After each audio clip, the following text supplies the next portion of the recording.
Hello everyone, good evening, welcome to knowledge account. আমরা railway group ডির previous year GK question করছিলাম। আজকে আমাদের 17 নম্বর ক্লাস এবং আজকে আরও 40টা আমরা প্রিভিয়াস ইয়ার কোয়েশ্চেন নিয়ে ডিসকাস করব এবং বোঝার চেষ্টা করব ঠিক কোন কোন জায়গাগুলো থেকে বিগত বছরগুলোতে রেলওয়ে প্রশ্ন করেছে টিসিএস লেভেলের। এই ক্লাসটা তোমাদের 7টার সময় রেগুলার হয়, যেমন আজকে শুক্রবার এটা তোমাদের ছিল। আর এরপরে আগামীকাল তোমাদের শুধু থাকবে ডাব্লিউবিপি জিকে ম্যারাথন আর স্ট্যাটিক জিকে বাউন্সার। এইটা হচ্ছে আমাদের ক্লাসের শিডিউল ইউটিউবে, যেগুলো সম্পূর্ণ ফ্রিতে তোমরা করতে পারো। যারা যারা নোটিফিকেশান পাও না তারা টেলিগ্রামে একটু জয়েন করে রাখো, ওখান থেকেও তোমরা নোটিফিকেশান পেয়ে যাবে ক্লাসগুলোতে জয়েন করার জন্য। তো এটা প্রথম প্রশ্ন আমাদের দেখো কি রয়েছে। লেড নাইট্রেট তাপীয় বিকারের ফলে উৎপাদিত যৌগটি কি কি? অর্থাৎ লেড নাইট্রেটের তাপীয় বিকারের ফলে যে যৌগটা উৎপাদিত হবে সেটা কোনটা? লেড অক্সাইড, অক্সিজেন এবং নাইট্রোজেন ডাইঅক্সাইড, এটা ছিল অ্যান্সার কি। ঠিক আছে, লেড নাইট্রেট মানে হচ্ছে PbNO3 হোল2, এটা হচ্ছে লেড নাইট্রেট। এটা এমনিতে খুব বিষাক্ত, খুব বিষ জিনিস। এটা আমাদের জন্য খুবই ক্ষতিকারক একটা জিনিস। তো এইটাকে যখন এখানে তাপীয় এখানে 2PbO দেখো, লেড অক্সাইড, এই যে PbO, তারপরে হচ্ছে তোমার অক্সিজেন, আর তার সাথে সাথে নাইট্রোজেন ডাইঅক্সাইড অর্থাৎ NO2 এখানে হয়। তারপরে যখন কোনো বস্তু একটি বৃত্তাকার পথে অগ্রসর হয় তখন ঘূর্ণায়মান বস্তুর উপর কেন্দ্রের অভিমুখে যে বলটি কাজ করে তাকে কি বলা হয়?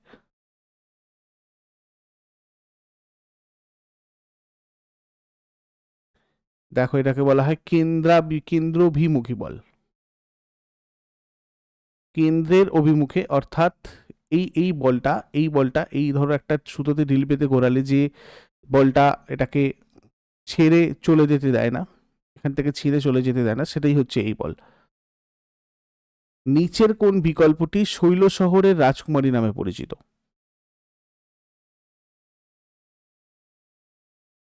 এটা পশ্চিমঘাট পর্বতমালায় রয়েছে তামিলনাড়ু রাজ্যে, কোদাইকানাল। পশ্চিমঘাট পর্বতমালা মনে রাখবে, তামিলনাড়ুতে রয়েছে এটা।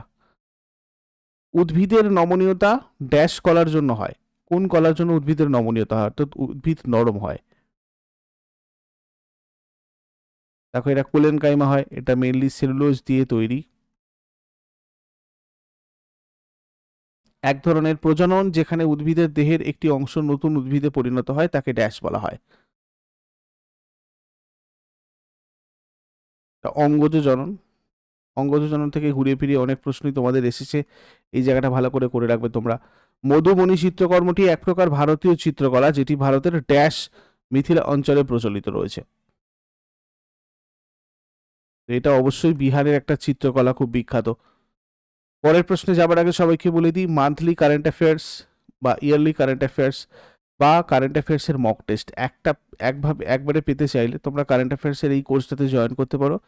এছাড়া এইগুলো তোমাদের A4 সাইজের পিডিএফও দুটো পার্টে দেওয়া রয়েছে, এটা আর এটা, সেটা তোমরা ইবুক সেকশনে পেয়ে যাবে।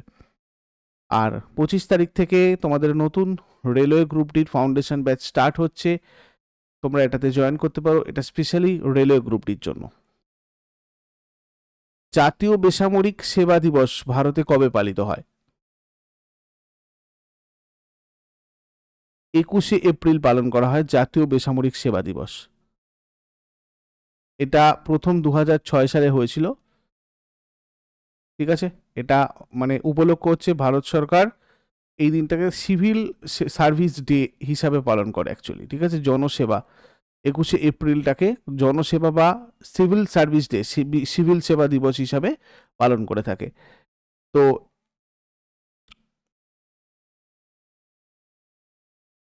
কত সালে হায়দ্রাবাদের নিজাম প্রথম অধীনতামূলক মিত্রতা নীতিতে স্বাক্ষর করেন?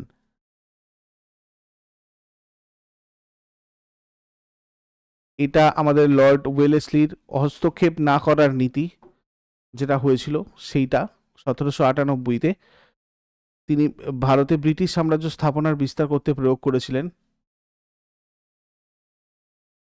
Lord Wellesley. এবং প্রথম হায়দ্রাবাদের নিজাম এটাতে স্বাক্ষর করেছিল। কিভাবে পদার্থের একটি অবস্থা থেকে অন্য অবস্থায় রূপান্তরিত করা যায়? কোনো একটা পদার্থকে একটা অবস্থা থেকে অন্য অবস্থায় রূপান্তরিত করা যায় কিভাবে?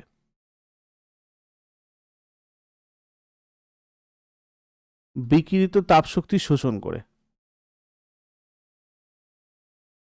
যানবাহন নিয়ন্ত্রণে রোবট ব্যবহার করার ক্ষেত্রে কোন শহর ভারতের মধ্যে প্রথম? এরকম একটা প্রশ্ন 2018 সালে তোমাদের এসেছিল। ঠিক আছে, এটা কিন্তু current affairs related question. Indore এটা হবে। 14 ফুট লম্বা এই ধরনের একটা তোমার হচ্ছে তোমার মানে মানে কি বলবো, এর মধ্যে বিভিন্ন ধরনের তোমার চিপ সিস্টেম কম্পিউটার নিয়ে এই ধরনের 14 ফুট লম্বা একটা জিনিস তৈরি হয়েছিল। যাতায়াত আইন অমান্যকারী মানে ট্রাফিক যারা ভাঙবে তাদেরকেও মানে শাস্তি দিতেও সক্ষম এই ধরনের একটা জিনিস ইন্দোরে স্টার্ট করা হয়েছিল। তো সেটা আমাদের পরীক্ষায় 2018-তে এসেছে। তারপরে একটা অঙ্ক আছে ছোট, একটা বল একটা 1 কেজি বস্তুর গতি 4 মিটার পার সেকেন্ড থেকে 8 মিটার পার সেকেন্ডে বৃদ্ধি করে থাকলে বল দ্বারা কৃতকার্যের পরিমাণ কত হবে?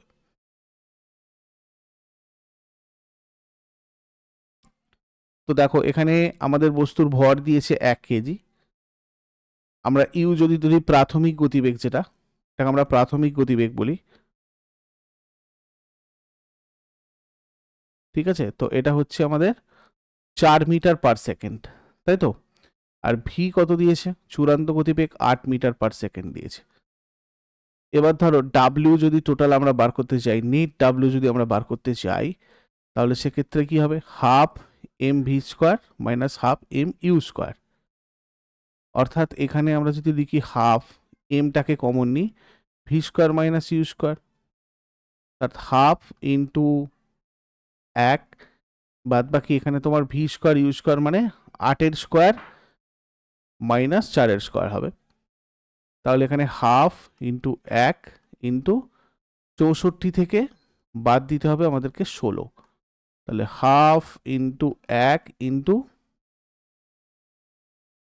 48, অর্থাৎ এখানে আমাদের 24 জুল। 24 জুল এখানে আমাদের কারেক্ট আনসার হবে এই প্রশ্নটার। ঠিক আছে, তারপরে নিম্নলিখিত বিকল্পগুলির মধ্যে কোনটি এমন লবণের উদাহরণ যা 7-এর কম পিএইচ বিশিষ্ট জলীয় দ্রবণ উৎপন্ন করে? দেখো NH4Cl ammonium chloride plus water যদি আমরা দিই আমাদের কি আসবে? NH4OH plus HCl। ঠিক আছে, এখানে অ্যামোনিয়াম ক্লোরাইড হচ্ছে এমন একটা লবণ যেটা 7-এর কম পিএইচ বিশিষ্ট জলীয় দ্রবণ উৎপন্ন করে। অন্যান্য সমস্ত লবণের সাথে জল মেশালে তারা ক্ষারীয় দ্রবণ উৎপন্ন করে, ক্ষারীয় দ্রবণ। তারপরে কোন বস্তুতে প্রযুক্ত অভিকর্ষ বল ড্যাশ নামেও পরিচিত?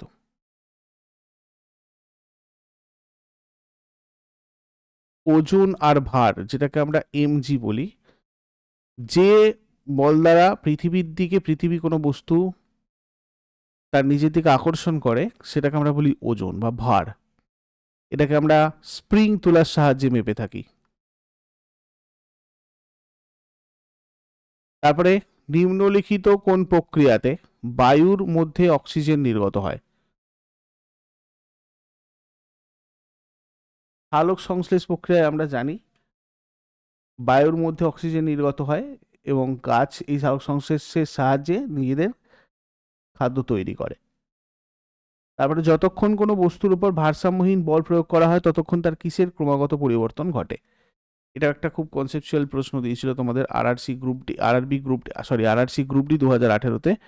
তো এক্ষেত্রে আমাদের দ্রুতি হয়ে যাবে। আমরা এখানে এটা মনে রাখতে হবে, দ্রুতিটা কিন্তু স্কেলার রাশি আর এখানে বেগ কিন্তু ভেক্টর রাশি, কিন্তু দুটোর ইউনিট সেম, একক সেম, মিটার পার সেকেন্ড।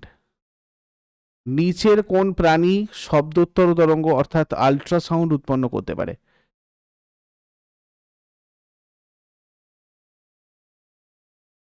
দেখো আমরা 20 কিলো হার্জের বেশি গ্রেটার দ্যান 20 কিলো হার্জ, সেটাকে আমরা বলি আলট্রাসাউন্ড। ঠিক আছে, এখানে তোমার হচ্ছে 0 থেকে 20 হার্জ যদি হয় সেটাকে আমরা ইনফ্রা বলি। 20 থেকে 20 কিলো হার্জ যদি হয় সেটাকে আমরা বলি অডিবল, মানে শ্রুতিগোচর, যেটা আমরা শুনতে পাই। আর 20 কিলো হার্জের থেকে বেশি হলে তখন সেটাকে আমরা বলি আলট্রাসাউন্ড। এবং এইটা দিয়ে শুশুক শুনতে পায়, শুশুক, তারপরে বাদুর, এরা এই সাউন্ড ইউজ করে তাদের কাজের জন্য। মানবদেহের ড্যাশের কম্পনের ফলে শব্দ উৎপন্ন হয়।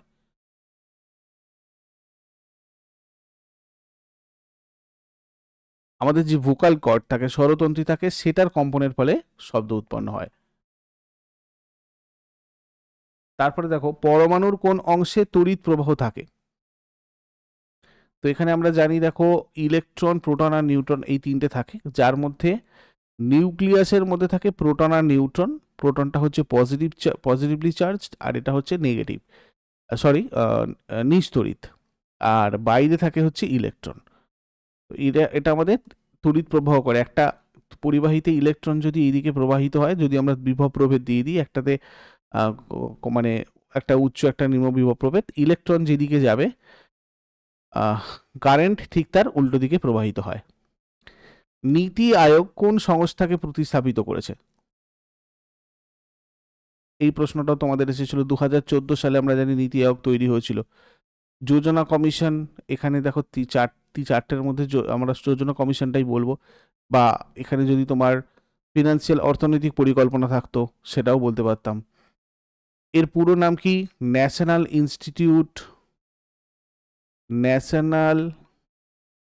Institute for transforming India. This is the full form of নীতি আয়োগ। 2014 সালে নরেন্দ্র মোদী এটাকে স্থাপন করেছিলেন। নিম্নলিখিত কোনটি নিউট্রনের তৃতীয় গতিসূত্রের উদাহরণ? নিউটনের প্রথম, দ্বিতীয়, তৃতীয় তিনটে সূত্রই ভালো করে সবাই করে রাখবে। প্রথমটা আমাদের বলের সংজ্ঞা দেয়, মানে বল কাকে বলে সেটা জানতে সাহায্য করে। সেকেন্ডটা আমাদের বলের পরিমাপ করে। আর থার্ডটা তো প্রত্যেক ক্রিয়ার সমান প্রতিক্রিয়া আছে, সেটার সাহায্যে আমরা রকেট উৎক্ষেপণ করি। 18 ভোল্ট বিভব পার্থক্য সম্পন্ন দুটো বিন্দুর উপর 4 কুলম তড়িৎ আধান চালনা করলে কি পরিমাণ কাজ করা হয়? দেখো এখানে এক্ষেত্রে আমাদের যে কৃতকার্য হয়, সেই কৃতকার্যের আমাদের যে ডেরিভেশনটা হবে সেটা হচ্ছে W ইকুয়ালস টু QV। এবার এখানে Q তোমাকে দিয়ে দিয়েছে 4 আর V দিয়ে দিয়েছে 18, তাহলে কত হবে? 72 জুল।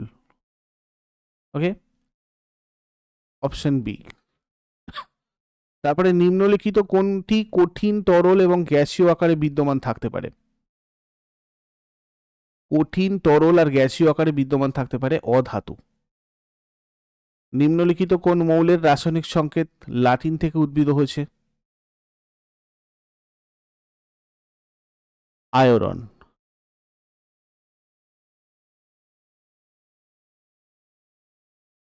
নিম্নলিখিত কোন দেশে বিশ্বের দীর্ঘতম উপকূল রেখা রয়েছে?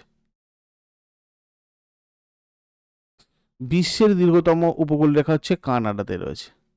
এটা আমাদের যদি আয়তনের দিক থেকে দেখি, প্রথমে তো রাশিয়া আছে, সব থেকে বড় দেশ। রাশিয়ার পরে সেকেন্ড হচ্ছে কানাডা। আমাদের ভারত কত? ভারত হচ্ছে 7th। আয়তনের দিক থেকে, ভলিউমের দিক থেকে দেখতে গেলে আমাদের 7ম স্থানে রয়েছে ভারত। আর এই ইন্দোনেশিয়া, এটা কিন্তু বিশ্বের বৃহত্তম দ্বীপপুঞ্জ, মনে রাখবে। বিশ্বের বৃহত্তম দ্বীপপুঞ্জ হচ্ছে তোমার ইন্দোনেশিয়া। তারপরে সাধারণত তড়িৎ ধনাত্মক মৌলের যোজ্যতা কি হয়? তড়িৎ ধনাত্মক মৌলের যোজ্যতা দেখো, যেমন ধরো সোডিয়াম, ম্যাগনেসিয়াম, তারপরে তোমার অ্যালুমিনিয়াম, এদের সবার যোজ্যতা 1, 2, 3 এভাবে। তো এখানে আমাদের 1, 2, 3 বলবো। নথিপত্র ডকুমেন্ট জমা এবং যাচাই করার জন্য ভারত সরকার কোন ওয়েব পোর্টাল চালু করেছে? এটাও তোমাদের কারেন্ট অ্যাফেয়ার্সের একটা প্রশ্ন। এর জন্য প্রতিদিন সকাল 6টার কারেন্ট অ্যাফেয়ার্সটা তোমরা পড়া অভ্যাস করো, প্রতিদিন তোমাদের এই চ্যানেলে হয়। তাহলেই দেখবে এই ধরনের প্রশ্নগুলো তোমরা সলভ করতে পারছো। এটা আমাদের ই সনদ হয়ে যাবে।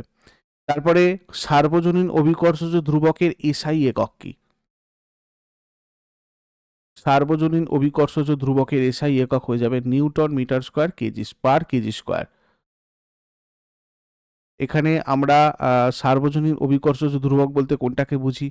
দেখো, নিউটনের যে আমাদের মহাকর্ষ সূত্র রয়েছে সেটা হচ্ছে এইটা, F G M M R square. এখানে জিটাকে আমরা মহাকর্ষীয় ধ্রুবক বলি, সার্বজনীন অভিকর্ষীয় ধ্রুবক বা মহাকর্ষীয় ধ্রুবক। তো এখানে এফটা হচ্ছে বল হয়, এটা আমাদের পৃথিবীর ভর হয়, পৃথিবীর ভর, এটা কোনো বস্তুর ভর, আর এটা হয় পৃথিবী আর বস্তুর মধ্যেকার দূরত্ব। তো পৃথিবী আর কোনো একটা বস্তুর মধ্যে আকর্ষণ বল আমরা এই এফ এর সাহায্যে মাপতে পারি। তো এটা জিটা হচ্ছে সেখানে একটা কনস্ট্যান্ট, এটার কথা আমাদের ভালো করে মনে রাখতে হবে। এটার অনেক সময় ভ্যালুও আসে, তোমাদের কাছে প্রশ্ন থাকলে হোমওয়ার্কে যে জি এর ভ্যালু কত সেটা তোমরা আমাকে কমেন্টে জানাবে। এটার একক কিন্তু এটা। তারপরে উৎসেচকের ক্রিয়া দ্বারা, আচ্ছা এক সেকেন্ড দাঁড়াও,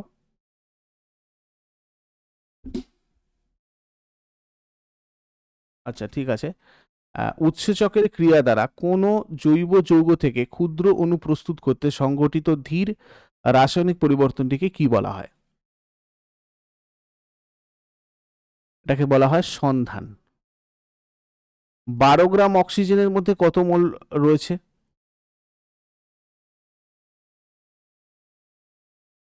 দেখো, মোল হচ্ছে সবসময় করবে given mass by molar mass. তাহলে এখানে আমাদের কত আছে 12, আর অক্সিজেন মানে O2 মানে ও মানে হচ্ছে তোমার পারমাণবিক ভর, আণবিক ভর 16, তাহলে এটা হচ্ছে দুটো আছে, তার মানে এখানে 32 হবে, মোলার মাস 32 করে দাও।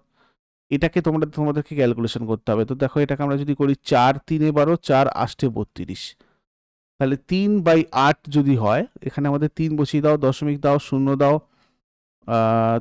3 8 24। দেখো 3 দিয়ে স্টার্ট হচ্ছে এই একটাই, মানে অপশন বি। তারপরে কোন শ্রেণীর উদ্ভিদদের সাধারণত শৈবাল বলা হয়?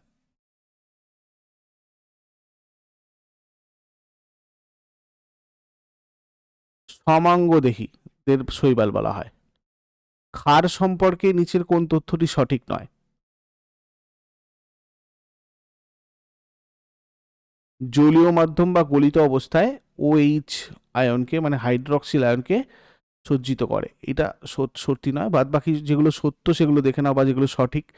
লাল লিটমাসকে নীল করে দেয়, তেতো বা কষাটে স্বাদের হয়, ধাতু এবং বাইকার্বনেটের সাথে বিক্রিয়া করে জল আর কার্বন ডাই অক্সাইড আর তার সাথে লবণ তৈরি করে।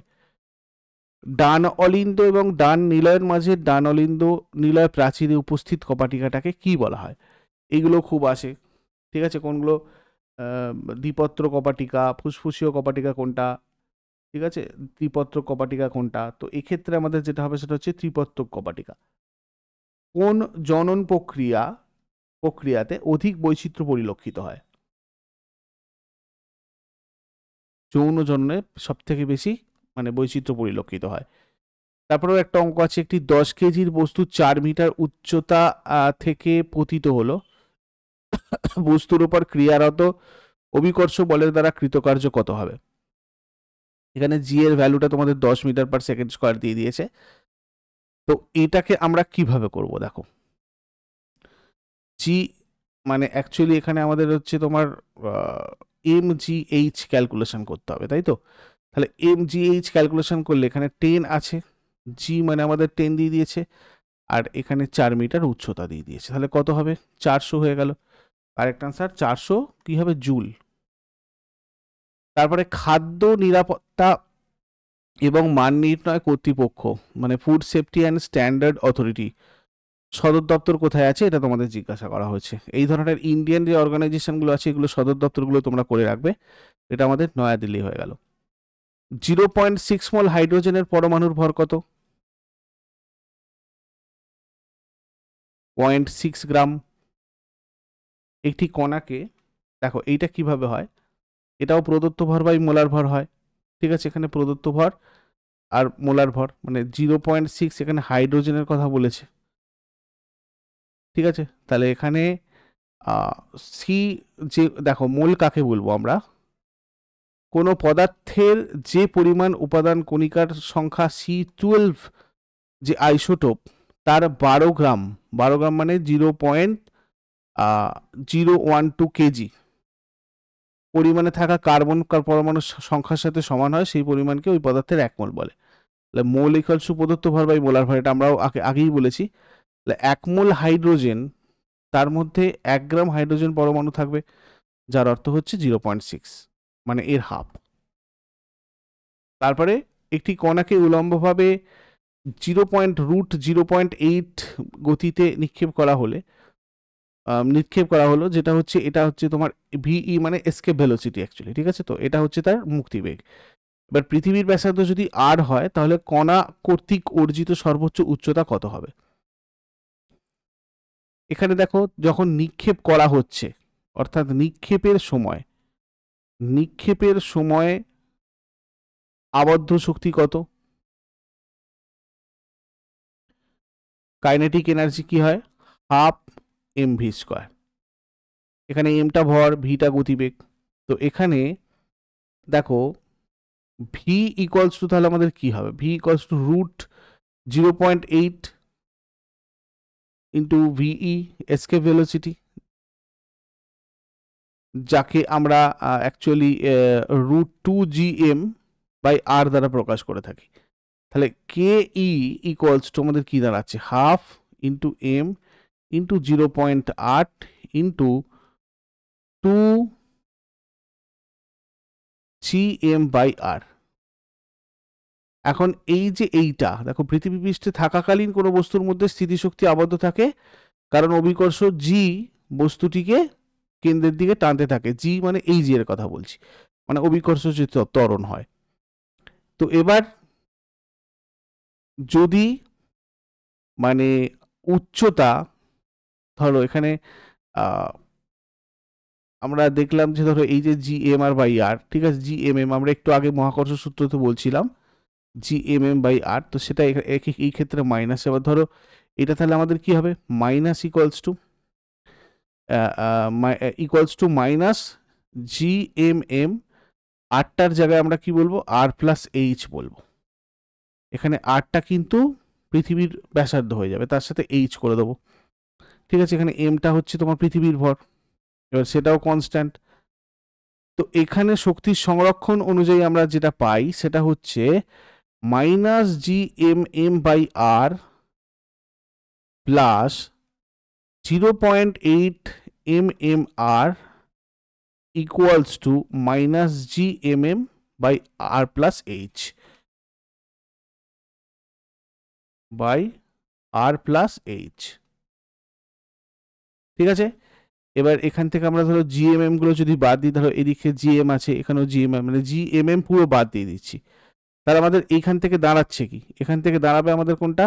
-1/R plus 0.8/R equals to -1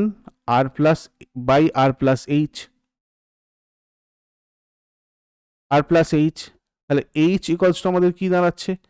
H equals to দাঁড়াচ্ছে আমাদের এখান থেকে 4R ক্যালকুলেশন করলে। তো সেই কারণে অপশন সি কারেক্ট আনসার আমাদের হয়ে যাবে। তারপর প্রদত্ত আকারে উপাদানের রোধের মান কম হলে তাকে কি বলা হবে? রোধ মানে আমরা জানি রোধাঙ্ক L/A, রো L/A। এখানে আমাদের সুপরিবাহী হবে সবসময়। রোধের মান কম হওয়া মানে সেখানে ভালো তড়িৎ পরিবাহিত হবে, তড়িৎ পরিবহনে বাধা কম হবে, তাই সেটাকে সুপরিবাহী বলবো। ডি ব্লক মৌলগুলো কি নামে পরিচিত? আমাদের জানি SPDF, 4খানা এরকম ব্লক আছে, তার মধ্যে এই ডি ব্লকের মৌলগুলোকে আমরা সন্ধিগত মৌল বলি। গৌতম বুদ্ধ অভয়ারণ্য কোথায় অবস্থিত? গৌতম বুদ্ধ অভয়ারণ্য কোথায় আছে? মানে এটা অ্যাকচুয়ালি তোমার বিহার আর ঝাড়খণ্ড এর মাঝামাঝি, মানে সীমান্তে রয়েছে গৌতম বুদ্ধ অভয়ারণ্য।